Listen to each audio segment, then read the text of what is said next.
This is Real News Media TV, coverage you can trust. Please like, share, subscribe, and hit the notification bell. Select all for daily news updates. 4 firearms, several rounds of ammunition seized in 2 days.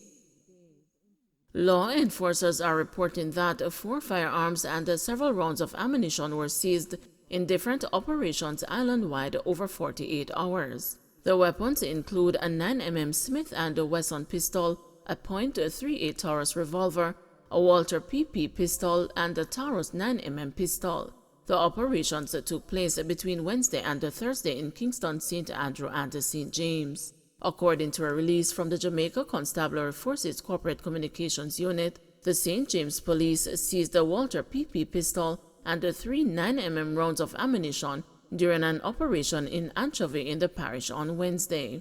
Reports are that around 7:45 a.m., lawmen were in the area when they were fired on. The police returned the gunfire, and after the shooting subsided, the area was searched and the firearm and ammunition found. The suspects managed to escape on foot in the area. Investigations into that incident are ongoing. Also on Wednesday, a team of officers assigned to the Kingston Central Police Division seized 1 Taurus 9mm pistol with a magazine containing 4 9mm rounds of ammunition following an incident in Text Lane. Reports are that about 11:35 p.m., lawmen were on patrol in the area when they saw a group of men acting in a manner that aroused their suspicion. On the approach of the lawmen, one of the men opened fire at the police. The fire was returned and the men ran. A search of the area was conducted and the weapon retrieved.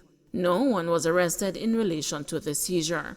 On Thursday, a team of officers assigned to the St. Andrew South Police Division seized 1 9mm Smith & Wesson pistol with a magazine containing 3 9mm rounds of ammunition during an operation on Oakland Road, Kingston 11. It is reported that about 9:25 p.m., lawmen were in the area when they saw a group of men walking along the roadway. On seeing the police, the men ran and threw an object onto a church compound. The object was retrieved and closer examination revealed that it was a firearm. No arrests were made.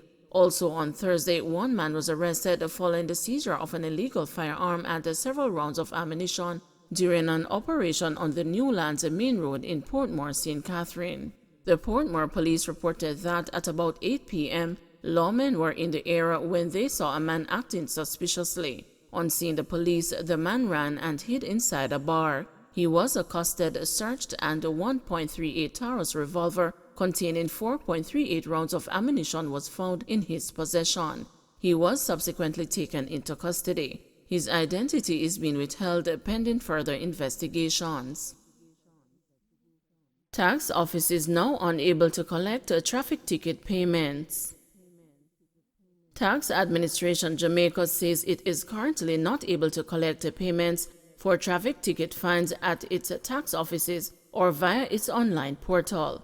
This is because it has not received the finalized list of traffic offense codes to update its systems for the collection of fines defined by the recent changes to the Road Traffic Act. 3 weeks ago, the Parliament hastily pushed through the amendments to the Act in the House of Representatives and the Senate, following a Supreme Court injunction barring the police from issuing traffic tickets in excess of rates charged up to 2006. The TAJ says the relevant agencies are now working to resolve the issue.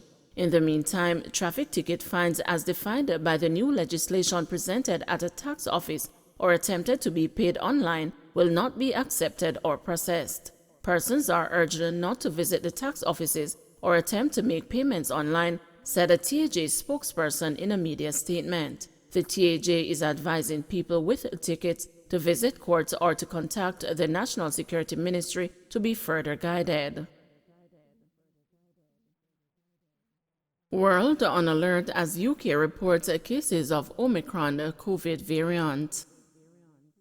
Britain became the latest country Saturday to report cases of the new potentially more contagious Omicron variant of the coronavirus as governments around the world sought to shore up their defense by slapping restrictions on travel from nations in South Africa. amid fears that the recently identified new variant has the potential to be more resistant to the protection offered by vaccines. There are growing concerns that the pandemic and associated lockdown restrictions will persist for far longer than hoped.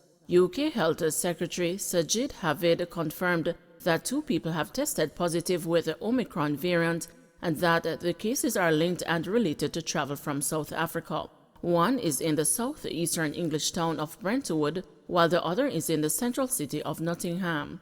The government had earlier said one of the locations was Chelmsford, and it didn't give any reason for the change. Javid said the 2 confirmed cases are self-isolating alongside their households, while contact tracing and targeted testing takes place. He also added 4 more countries, Angola, Malawi, Mozambique, and Zambia, onto the country's travel red list from Sunday. 6 others, Botswana, Eswatini, Lesotho, Namibia, South Africa, and Zimbabwe, were added Friday. That means anyone permitted to arrive from those destinations will have to quarantine. This is a real reminder that this pandemic is far from over, he said. If we need to take further action, we will. Jamaica imposes travel ban on African countries with immediate effect.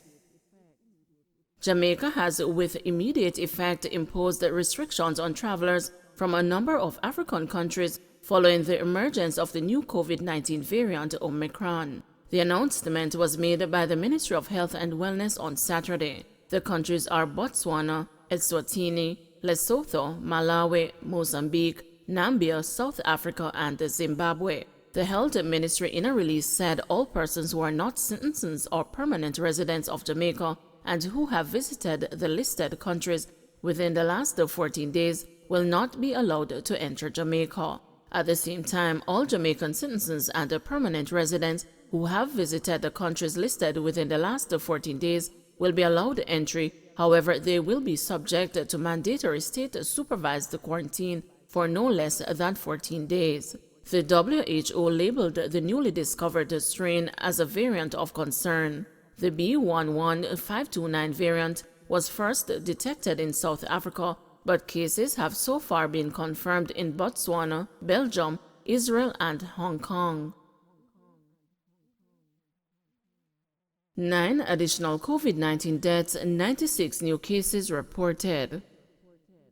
The Ministry of Health and Wellness reported 96 new COVID-19 cases and 9 deaths on Friday, November 26, bringing the infection total to 91,122 and total deaths to 2,385. The new cases comprise 55 females and 41 males with ages ranging from 3 months to 108 years.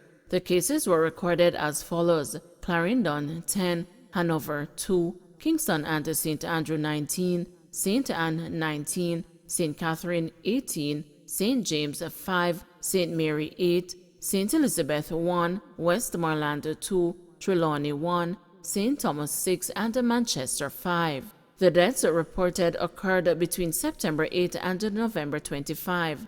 The deceased are a 99-year-old female from Portland whose death was previously under investigation, an 80-year-old male from Portland whose death was also previously under investigation, a 77-year-old male from Portland whose death was under investigation, a 62-year-old female from St. Anne whose death was previously under investigation, a 76-year-old female from St. James, a 20-year-old male from St. Mary whose death was previously under investigation, an 80-year-old female from St. Catherine, a 90-year-old female from Hanover, and a 70-year-old female from Portland. In the meantime, 90 more people recovered in the last 24 hours, bringing total recoveries to 62,347. Currently, 170 people are hospitalized, 21 of which are severely ill, while 11 are critically ill and 26 are moderately ill. POA supports members of Police Federation concerning overtime payments. The Police Officers Association has expressed support for the position taken by the Police Federation concerning the payment of overtime to rank-and-file members of the Jamaica Constabulary Force. The POA says it endorses the call that there be a speedy resolution to the matter. The association, which represents the Officer Corps of the JCF, described as untenable the government's proposal to make payments due from 2019 to present over a 6-year period. The POA says the government should reconsider the proposal laid out by the Police Federation for payments from 2008 to present.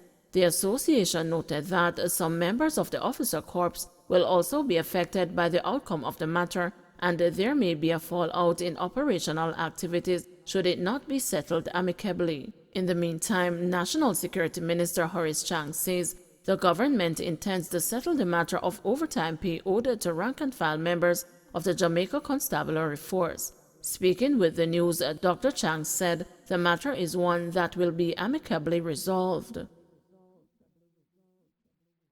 Don't forget to like, share, subscribe, and hit the notification bell. Select all for daily news updates.